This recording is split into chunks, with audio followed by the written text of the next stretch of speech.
He wanted a job with the tiny alien widow.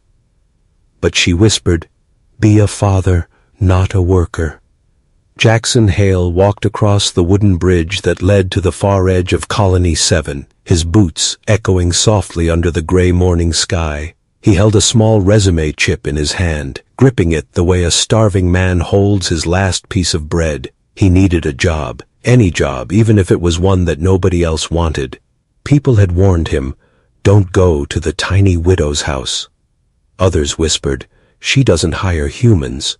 Some even added, "Her last worker ran away." But Jackson didn't have a choice. He had 3 credits left, rent overdue, and hunger sitting like a knife in his stomach. At the end of the bridge stood a small stone house, too small for humans, but perfect for a race known as the Minarii, a species half the height of a human and twice as strong. They were known for their glowing eyes, soft voices, and powerful emotions, and this house belonged to one Minarii widow, a woman known only by one name, Lyra. People spoke about her in soft tones. She lived alone, kept her windows shut, and never visited the market. Rumors claimed she used to have a family, until something terrible happened. Jackson raised his hand and knocked. The door didn't open. Instead, a soft voice drifted out from inside, calm and cold. "State your purpose." "I'm here for the job," Jackson said, trying to keep his voice steady. "Caretaker, gardener, cleaner, whatever you need." Silence. Then the lock clicked once, twice, and the door slowly slid open. Jackson expected to look downward to see her, but instead, she was standing on a small wooden stool, eye level with his chest, still tiny, still delicate, but trying to make herself appear taller. Her silver blue hair fell past her back, her glowing violet eyes watching him with a strange mix of suspicion and something else, something like longing. Her hands were small, but they trembled slightly as she studied him. "You came," she said quietly, "even after they warned you." Jackson forced a small smile. "I need work." She tilted her head, her eyes narrowing like she was analyzing him deeper than just his words. "What is your experience?" she asked. "Hard worker," he replied. "Good with repairs, good with kids." He stopped. He didn't know why he said that, maybe because her eyes flickered when he mentioned children. Her breath caught, barely noticeable. Then she stepped back and gestured him inside. The house was warm, filled with strange soft lights that floated near the ceiling. Furniture was tiny, hand-carved, and meant for someone her size. Jackson had to bend slightly just to walk without hitting anything. Lyra walked ahead of him, her small feet silent on the wooden floor. "Before you take this job," she said, "you should know something important." Jackson nodded. "Sure, anything." She turned around slowly, her voice suddenly trembling. I do not need a worker." Jackson blinked, confused. "But the job posting—" "I wrote the posting," she interrupted softly. But it was a lie. Her hands folded in front of her, and she lowered her head like she was ashamed. "I needed a way to make someone come here willingly." Jackson felt a small chill run through him. "What do you mean?" he asked carefully. She lifted her face, and there was pain there, deep and real, pain that didn't belong to someone so small, pain that felt ancient, heavy, and desperate. "My husband died," she whispered. "My home fell silent." Her voice broke. "And my child needs someone I cannot be." Jackson stiffened. "Child?" Lyra stepped closer, close enough that he could see the faint glow under her skin. "I need a father," she said, her voice shaking, "not a worker." The words hit him like a punch. Jackson opened his mouth. You understand. You will," she whispered. "Soon." A soft thump came from the back room, then another, louder this time, like someone small but heavy moving across the floor. Lyra's eyes widened, and she rushed toward the sound. "No, stay there," she ordered Jackson sharply. Her voice had changed, urgent, frightened, but it was too late. The door at the end of the hall creaked open by itself. A shadow moved behind it, small, but not tiny like Lyra, not human either. Jackson felt his pulse hammering as a strange silhouette stepped forward, glowing eyes peeking from behind the doorframe. Lyra whispered one final sentence, a sentence meant to warn him or maybe save him. "Do not let him touch you until I explain everything." And then the shadow moved closer. Dear viewers, if you want to hear what happens next in this strange and emotional HFY story, please subscribe to the channel. It really helps us bring more epic stories for you. The moment those small glowing eyes peeked from the hallway, Jackson felt the air inside the house tighten. Even though the child was tiny compared to humans, something powerful hid behind those eyes, something that didn't belong to a quiet home in Colony 7. Lyra moved quickly, standing between Jackson and the shadowy figure. "Keo," she whispered, trying to keep her voice calm. "Stay there." But the child did not listen. Slow footsteps echoed. A small figure stepped out from the darkness, and Jackson finally saw him clearly. Keo was not as tiny as Lyra. He was larger, maybe half a human's height. His skin glowed faintly, pulsing like fire under crystal. His eyes were bright violet, deeper and more intense than Lyra's. His hair silver white, messy and soft, but his expression wild, uncertain, unreadable. He didn't look dangerous, but something inside him felt unstable, like a storm waiting for one wrong word to explode. Lyra extended her arm. "Keo, please, go back to your room." But the boy ignored her. Instead, he stared at Jackson with a strange curiosity. Then he stepped closer, one slow step at a time, his little feet making barely a sound. Jackson swallowed, unsure whether to speak or stand still. Keo tilted his head, studying the human's face very carefully. "You're big," he said softly, "but not scary." He reached out a hand as if to touch Jackson's arm. Lyra gasped and grabbed Keo's wrist. "No touching," she said, voice sharp with panic. "Not yet, Keo." The child blinked, confused. "Why not? He looks like him." Jackson frowned. "Like who?" But Lyra pressed a shaking finger against her lips. She wasn't ready to answer. Not yet, not in front of the child. "Keo," she said softly, kneeling to meet his eyes. "Go to your room, please." The boy hesitated. He looked again at Jackson, with a strange sadness, like he had been waiting for someone for a long, long time. "Fine," he whispered, "but don't let him leave." And before anyone could react, he walked away, disappearing into the shadows of his room. The door slid shut behind him. A heavy silence filled the house. Jackson exhaled. What was that about? He didn't try to hide the worry in his voice. Lyra slowly stood up. Her legs trembled slightly. She walked to a small chair and sat down, breathing deeply, her hands folded tightly in her lap. "That was my son," she whispered. "Keo?" Jackson nodded. "He seems different." Lyra looked down, her eyes dimming with guilt. "He lost his father 2 years ago," she said softly, "when he was too young to understand death but old enough to feel the emptiness." She took another slow breath. "And Minari children are not like human children." Jackson waited, curious and uneasy. "When Minari children lose a parent," she continued, "their emotions break, their control fades, their minds become stormy, unpredictable." She looked Jackson in the eyes. "Without a stable parent figure, a Minari child becomes feral."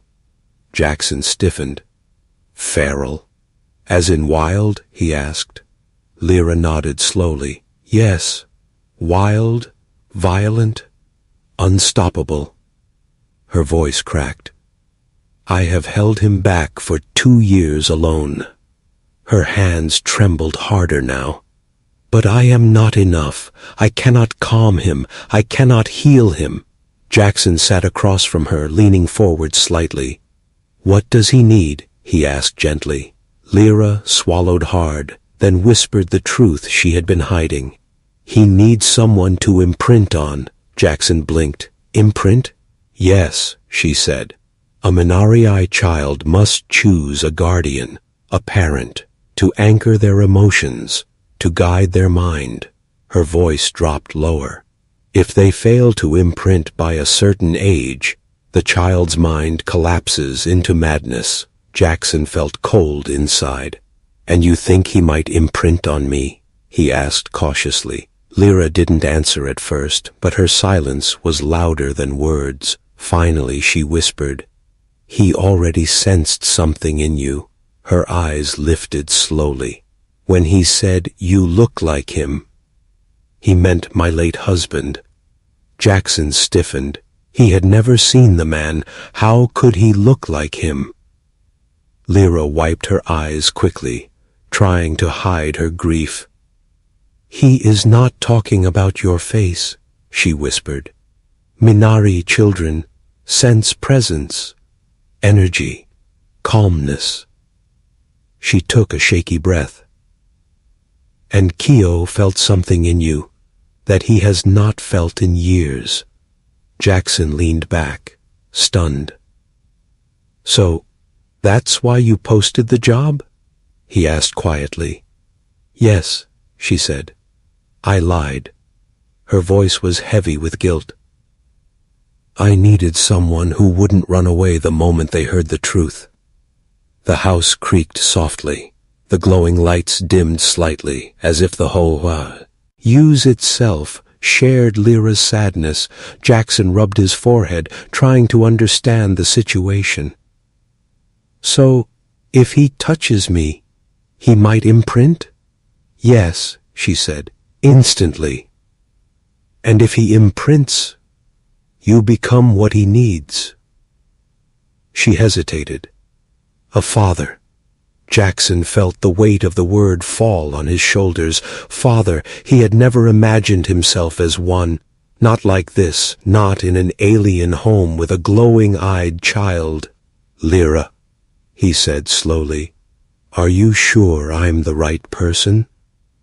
She closed her eyes. Her voice shook. I don't know, she whispered. But Kyo thinks you might be. Her eyes opened again, full of fear and fragile hope. And he rarely thinks wrong. Jackson sat silently, the house silent too, until, knock. A loud sound hit the door from outside. Once, twice. Then a voice shouted, Lyra, the council knows you brought a human inside. Open up. Lyra's face went pale. Her eyes widened with fear. They must not see you with Kyo, she whispered urgently. Not now. Not yet. She reached forward and grabbed Jackson's hand tightly. Please, she said, breath shaking. Do not let them take my son. The pounding on the door grew louder, shaking the small wooden frame of the house. Lyra, open up. We know the human is inside. Jackson froze, instinctively stepping away from the entrance. Who are they? He whispered. Lyra's hands trembled as she closed all the glowing lights with a quick wave of her fingers. The council, she whispered. They watch every Minari home, especially mine. Another hard knock, then a voice dripping with authority. We sensed instability from your child again, Lyra. The council needs to inspect him. Now. Lyra inhaled sharply, fear twisting her expression. They cannot take Kyo, she whispered. They think unstable children should be locked away until they calm. Her voice cracked on the last word. But they never calm inside those walls. They only break more. Jackson felt something twist in his chest. You want me to hide? She shook her head. No, they already sensed your presence. Then her eyes softened. But they must not see Kyo near you. If they realize he is interested in you, they will force an imprinting test tonight. Her voice turned desperate. He isn't ready. He is confused, scared. If he imprints in fear, he will break. Before Jackson could answer, Lyra rushed to the hallway and whispered loudly, Kyo, stay quiet, stay hidden, do not come out. A faint voice answered from behind the door. But he needs me. No, Lyra said sharply, panic shaking her tone. Please, Kyo, listen to me this time. The child fell silent. Lyra returned to Jackson, her breath unsteady. You must stand behind me. Do not speak unless they ask you. The door burst open before she even touched the lock. 3 Minari council guards entered, dressed in shimmering silver armor, taller than normal Minari, and carrying long glowing staffs. Their leader, a stern woman with cold turquoise eyes, looked straight at Jackson. So the rumors were true. Sambandan, she said. The tiny widow brought a human into her home. Jackson stood still, remembering Lyra's instructions. Her hand trembled slightly beside him, but she kept her posture tall. He is here to help with repairs, Lyra said calmly. A worker, nothing more. The council leader narrowed her eyes. You expect us to believe that? We can sense emotional vibrations in this home. The child had a surge of unstable energy only minutes ago. Jackson swallowed hard. Would they find Kyo? Would they take him away? One of the guards stepped forward, sniffing the air slightly. Strange, he murmured. The child's energy touched the human. That means... Lyra cut him off sharply. Enough. Her voice cracked like thunder, surprising even herself. I said, he is just here to fix the house. The guards gave each other a look. Then the leader stepped toward Lyra, lowering her voice, but not her tone. Your husband died protecting this colony, she said. We respected him. We respected you. But your son is becoming dangerous. If he collapses emotionally again, someone might get hurt. Lyra's fingers curled into fists. He will not collapse, she whispered. Not while I'm here. The leader lifted her chin. You say that every time, but you cannot stop what he is becoming. Her eyes slid toward Jackson again. And bringing a human here? That only complicates matters. Jackson felt heat rise in his chest. He wanted to speak, to defend Lyra, but he stayed silent, knowing one wrong word could harm her more. Finally, the leader turned away. We will return tomorrow. If there is any sign that your child attempted an imprint with this human, we will intervene. With a final glare, the council left. The door slammed behind them. The silence after they left was heavy, painful, suffocating. Lyra's legs buckled slightly, and she sat down on a small wooden chair. Her hands covered her face. I cannot lose him, she whispered. I already lost my husband. I cannot lose my son too.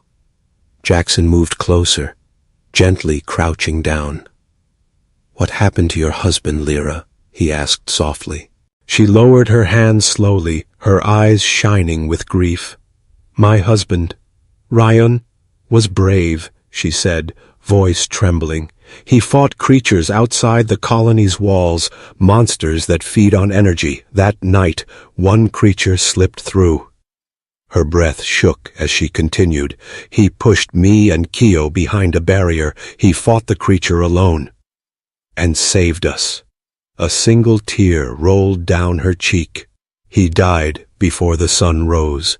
Jackson felt a cold weight settle in his chest. And Kyo, he saw it? Yes, she whispered. He was too young to understand death, but old enough to feel pain. And his powers broke that day. She looked at Jackson again, not with fear this time, but with something like fragile hope.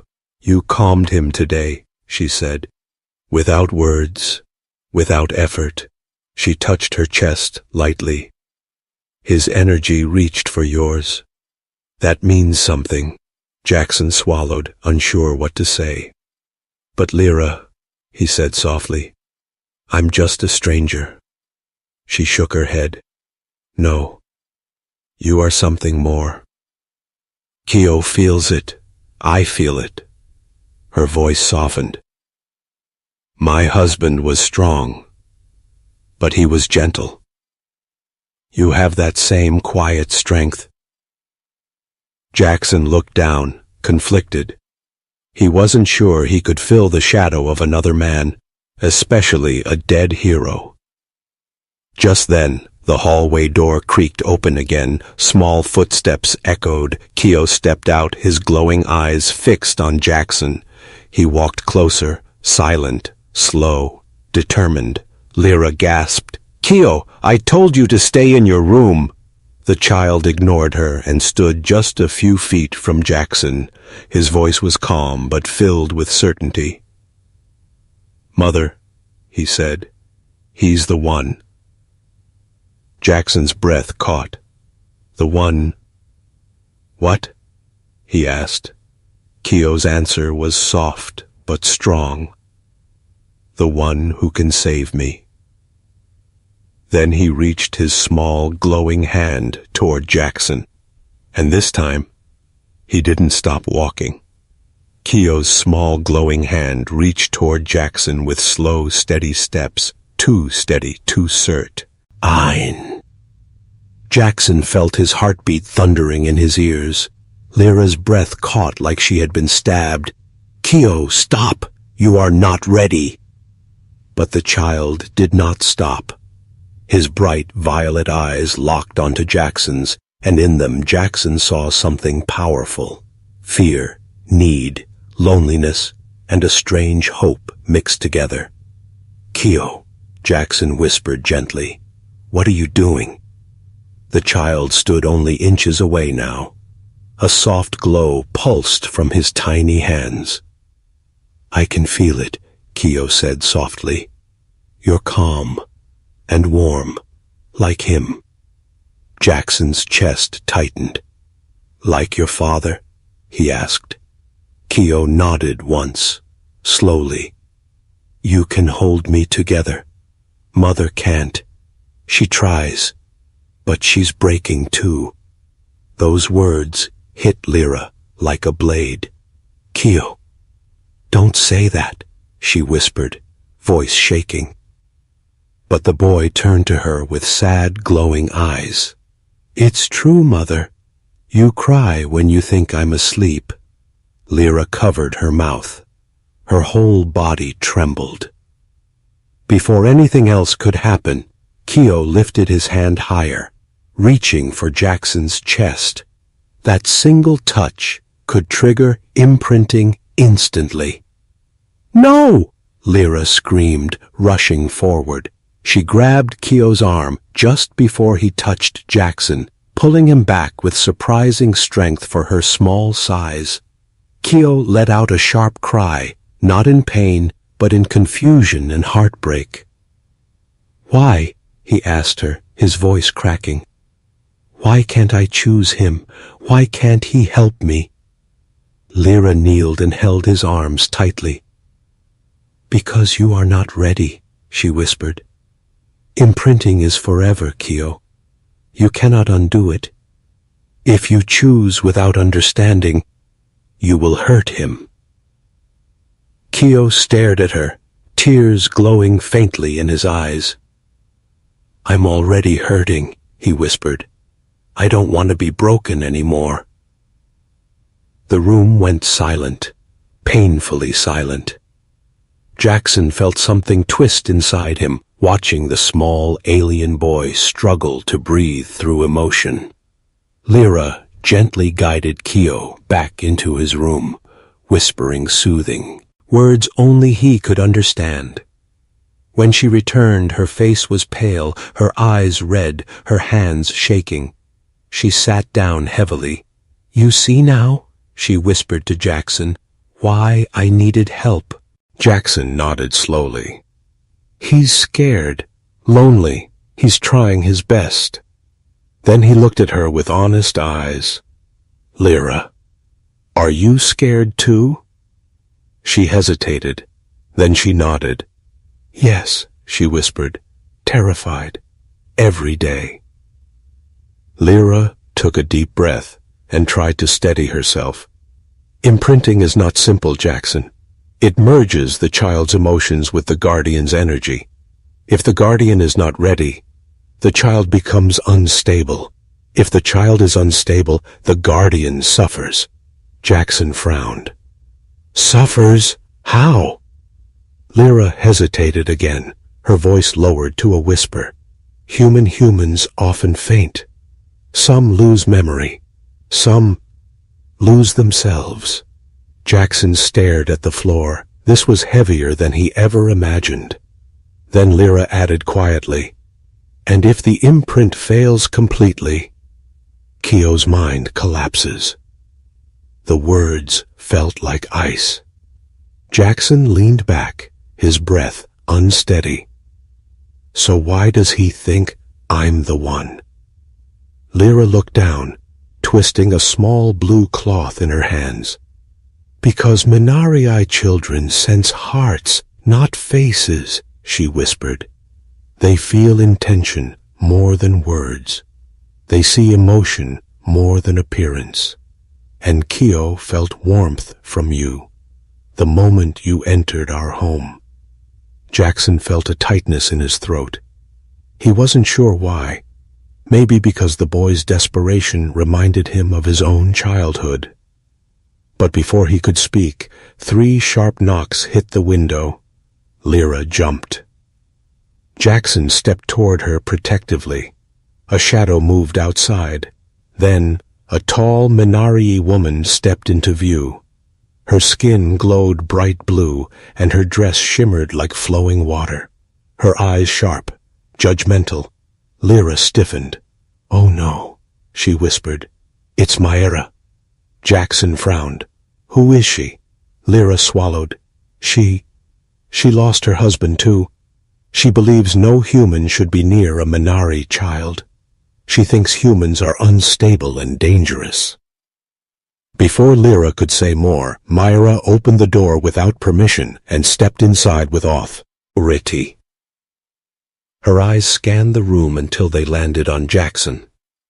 "So the rumors were true," she said coldly. "A human in the widow's house." Jackson didn't step back. He stayed tall, calm. Mayra turned to Lyra. "You think a human can help your child? Humans are emotional, wild, unpredictable." Lyra stood up. "Leave my home, Mayra." Mayra ignored her. She stepped forward and poked Jackson's chest with a sharp finger. "You are dangerous for Kyo. If he imprints on you, he will inherit your instability, your weakness." Jackson clenched his jaw, but stayed quiet. Mayra turned to Lyra again. "You must stop this madness before your child destroys someone." Lyra trembled. "I won't let you take him," she whispered. Mayra's lips curled into a cold smile. "You think I need force?" She raised her voice. "Kyo, come out. Your mother is lying to you. A human cannot save you." A soft sound came from the hallway, a door slowly opening. Kyo stepped out, eyes glowing brighter than before. But this time, he wasn't looking at Mayra. He wasn't looking at Lyra. His gaze locked entirely onto Jackson. He walked forward, calm, too calm, like the storm inside him had chosen its direction. Lyra stepped back, panic filling her eyes. Mayra froze, surprised. Kyo lifted his tiny glowing hand again. This time, with quiet determination. Stop calling him human, he whispered. He is something else. Jackson's heart pounded. What am I? He asked quietly. Kyo smiled softly, a small broken smile trying to rebuild itself. You're mine, he whispered, and I'm yours. And he stepped forward to touch Jackson, ignoring every warning, every fear, every threat. Kyo stepped forward, his glowing hand reaching for Jackson's chest, and the whole house seemed to stop breathing. Even Mayra, loud, confident, aggressive, froze in shock. Lyra's heart slammed so hard Jackson could hear her gasp. "Kyo!" she cried, voice cracking. "Stop! You are not ready!" But the child didn't stop. He walked slowly, each step filled with painful determination, like he had made a choice that no one could change. Jackson stood still. Something inside him whispered that if he moved, if he ran, Kyo's heart would break completely. "Easy, kid," Jackson said softly. "Talk to me first, all right?" Kyo didn't answer with words. His glowing hand rose higher, shaking slightly from emotion. "Please," he whispered. "I can't breathe anymore. I need someone to hold me together." Lyra grabbed Jackson's arm, her tiny fingers digging in. "Jackson, if he touches you in this state, the imprint might break both of you. His emotions are too wild. You must step back." But Jackson didn't move. His eyes stayed on the small trembling boy in front of him. "No," he whispered. "He's scared. Running will only hurt him more." Mayra let out a soft hiss through her teeth. "Foolish human. You know nothing of Minari imprinting." She lifted her staff, its crystal tip glowing bright blue. "If he imprints on you without the ritual platform, the council will take him. His mind will collapse. Your mind might collapse. Move aside." But Kyo turned toward her with a sudden burst of emotion. A surge of violet light exploded from his body. Mayra stumbled back, eyes wide.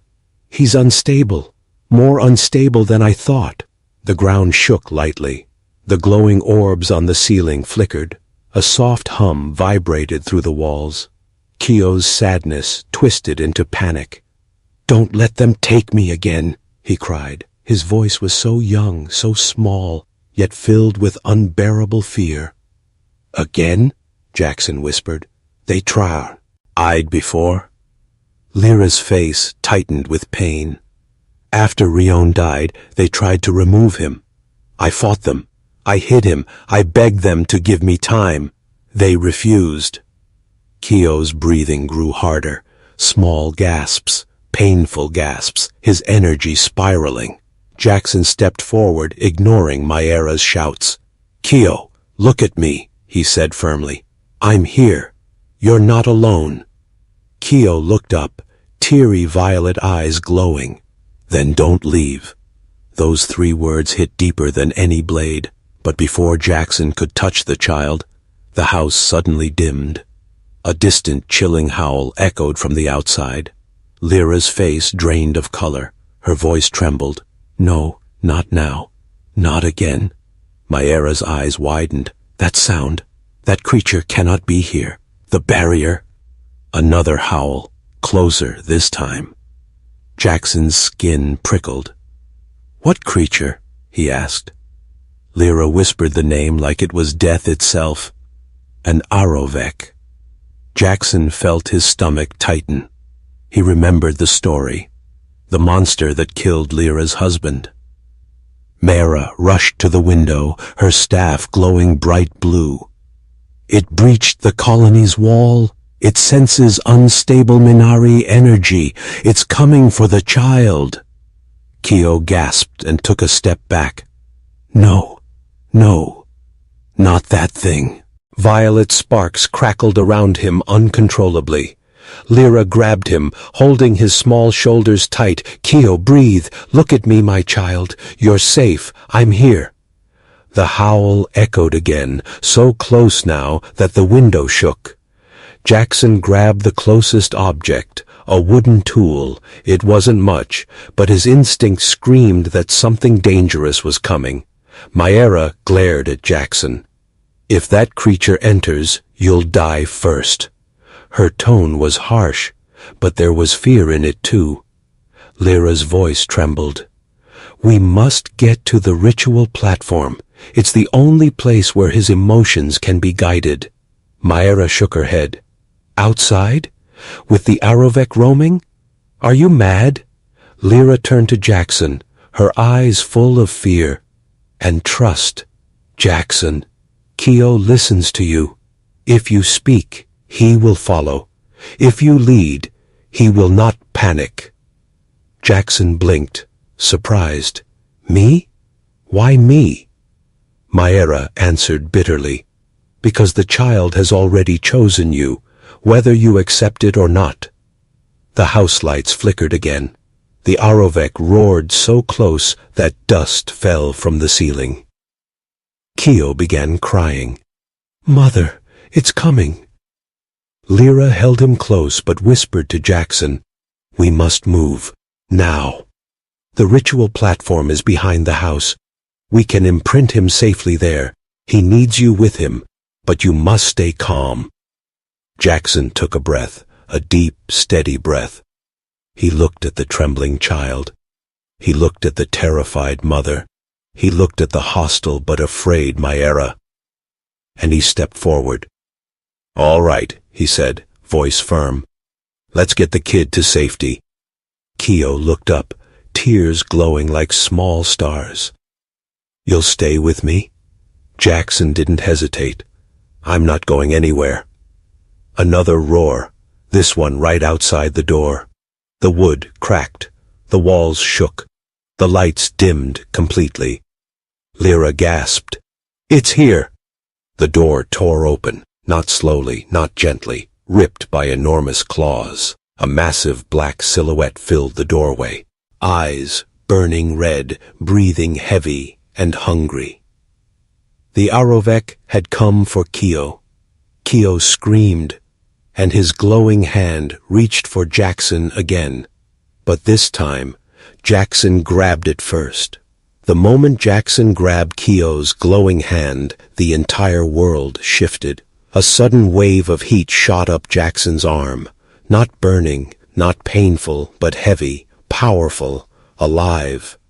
Keo gasped, his small fingers tightening around Jackson's like he had been drowning for years and finally reached the surface. Lyra let out a sharp cry. "No! Not here! Not in front of the creature!" The Arovek roared, shaking the house again. Its massive form blocked the entire doorway, black scales shimmering like wet stone, red eyes searching for unstable energy. It found it, Keo. The creature's gaze locked onto the trembling child, and it took one deep breath. Mayra's voice dropped into panic. "It's tracking him. Minari children give off emotional energy like a beacon. Move! We need to move." Jackson didn't let go of Keo's hand, not even for a moment. "Tell me what to do," Jackson said, voice steady even while the walls trembled. Lyra nodded sharply, eyes blazing with fear and hope. "The ritual platform, it's behind the house. If we make it there, Keo can stabilize, but we must run." Mayra lifted her glowing staff. "I will hold the Arovek back for 10 seconds, no more." Jackson nodded once. He lifted Keo into his arms. The child was small, but the emotional energy around him was shaking like a storm. "Stay close," Jackson whispered into the child's ear. Keo pressed his forehead into Jackson's chest. "I'm scared." "I know," Jackson said, "but I have you." Mayra swung her staff down hard, releasing a blast of blue light that pushed the creature back only a few steps. Her face twisted in pain. The effort was immense. "Go!" she screamed. "Now!" Lyra grabbed Jackson's sleeve and yanked him toward a back exit. They ran through a narrow hallway as the Aravek tore deeper into the house, smashing wood and stone like paper. The back door burst open into cold night air. A glowing stone circle stood 10 meters behind the house. Floating above the ground, the ritual platform. Jackson sprinted across the yard, Keo clinging to his chest, trembling wildly. Behind them, Mayra screamed, a sound mixed with fury and pain. Her staff flashed again, and the Arovek roared in anger. But even Mayra couldn't stop it for long. As Jackson reached the platform, Lyra jumped ahead and placed her small hands on the glowing stone, activating it.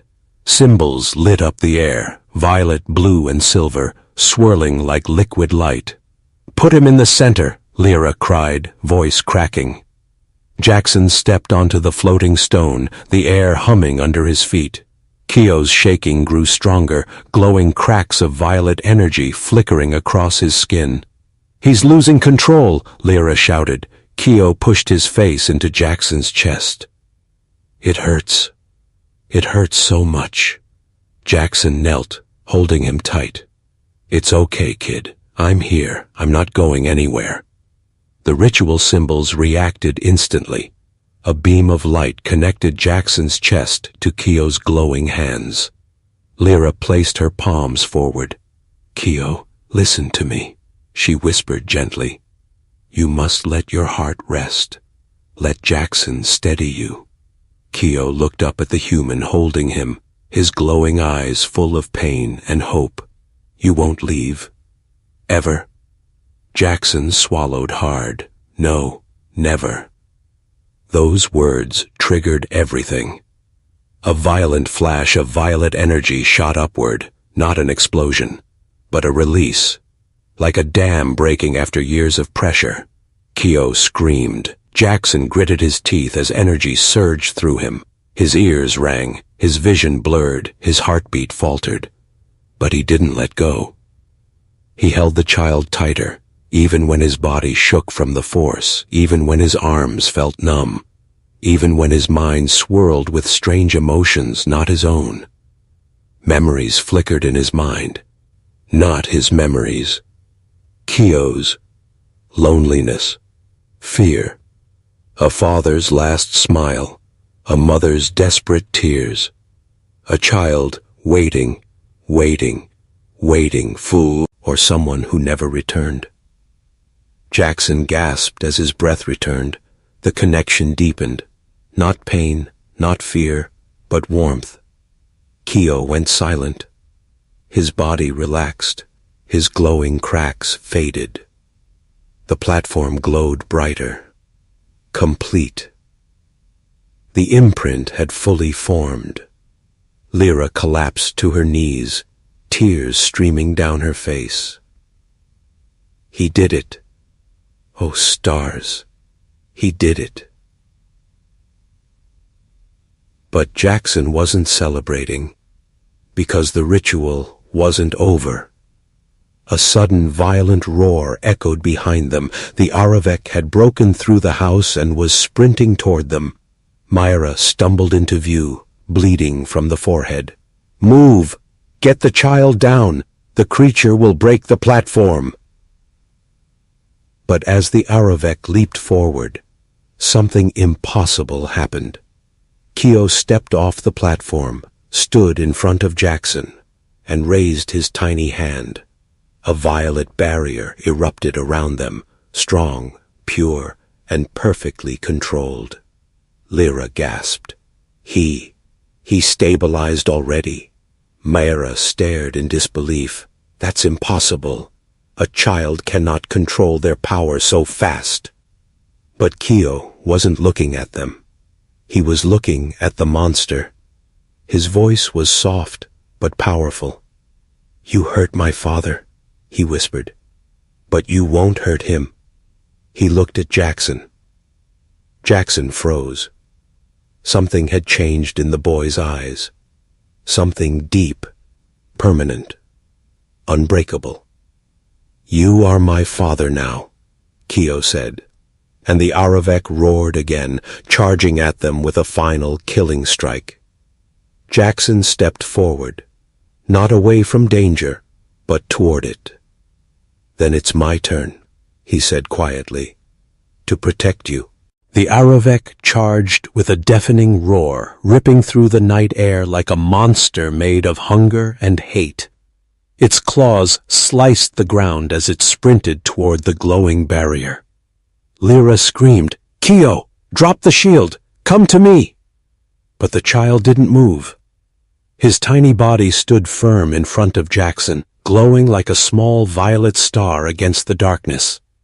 Jackson stepped beside him, instinct pushing him forward. Fear tried to rise, but something stronger took over, a father's instinct, even if he never asked for it, even if he never imagined it. "Stay behind me," Jackson said softly. Keo looked up at him, eyes bright with trust. "I won't let it hurt you." "And I won't let it hurt you," Jackson answered. The Aravek slammed into the barrier. A massive shockwave blasted dust and wind across the yard. The glowing shield shook violently. Cracks spread across the violet surface like broken glass. Keo gasped. "It's too strong." Jackson knelt beside him, hands on his small shoulders. "Hey, listen to me, Keo. You're not alone anymore. You don't have to hold all that power alone." Keo's breath trembled. "But if I let go—" "You won't fall," Jackson whispered. "I'll hold you. I'll hold everything." The boy blinked tears, then he took a shaky breath and placed his tiny glowing hand over Jackson's chest. A sharp pulse of energy shot through both of them, not violent, not dangerous, but uniting. Their heartbeats synced. Their breath matched. The barrier flared bright violet, repairing its cracks, growing stronger. Myra stared in disbelief. "No, that's not a simple imprint. That is a full emotional merge. Only adults can do that." Lyra covered her mouth, tears streaming. "He's safe.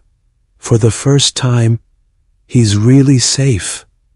The Aravek roared again, but instead of weakening, the shield grew brighter with every step Keo took toward Jackson. "It's feeding on their bond," Myra whispered. "Impossible."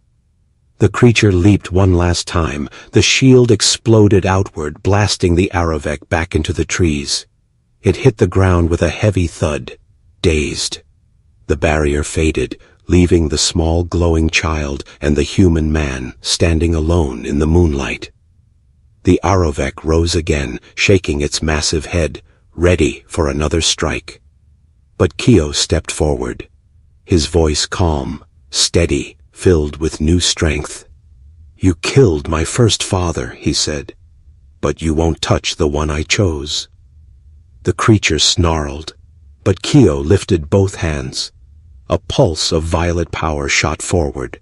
Not wild, not uncontrolled, perfect, focused. The Aravek flew backward, crashed through 2 trees, and finally fell still. Silence dropped across the forest.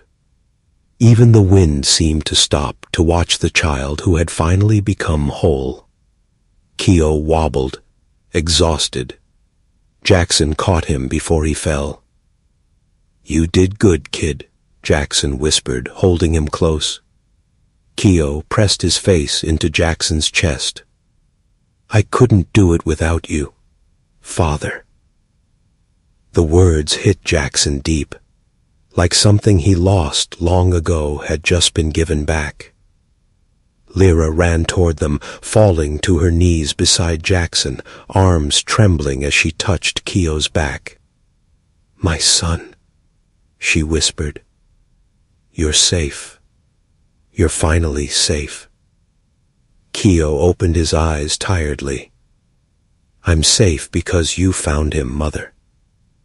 Lyra looked at Jackson, eyes full of gratitude, shock, and something she had not let herself feel in years.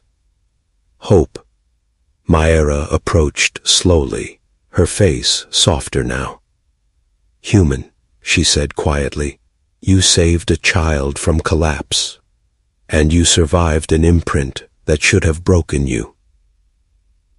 Jackson gave a small, tired smile. He needed someone. I couldn't walk away. Myra nodded slowly. For the first time, I was wrong. She bowed her head slightly, a deep sign of respect. "You belong with them now." Lyra stood, wiping tears from her small cheeks, her voice barely a whisper. "You came here, looking for work." She looked at Keo, then back at Jackson. "But you gave us something else." Jackson raised an eyebrow. "And what's that?" She took a tiny step closer. So close, she barely reached his chest, but her eyes shone like a quiet sunrise. "A home," she said softly. Keo held Jackson's hand again. "Stay with us forever, please." Jackson looked at the child, then at the tiny widow standing bravely beside him, then at the quiet house behind them, damaged, broken, but filled with a new warmth. He took a deep breath. "I came here for a job," he said, gently. "But I think I found my place instead." Lyra blushed slightly, her voice barely above a whisper. "I needed a father for Keo." Her glowing eyes softened. "And maybe I need you too." Jackson smiled. Warm, steady, real. "Then I'm not going anywhere," he said. "Not now. Not ever." Keo hugged him tighter. Lyra stood beside him, small hand touching his arm. And for the first time since her husband's death, the tiny widow smiled again. A family, finally whole.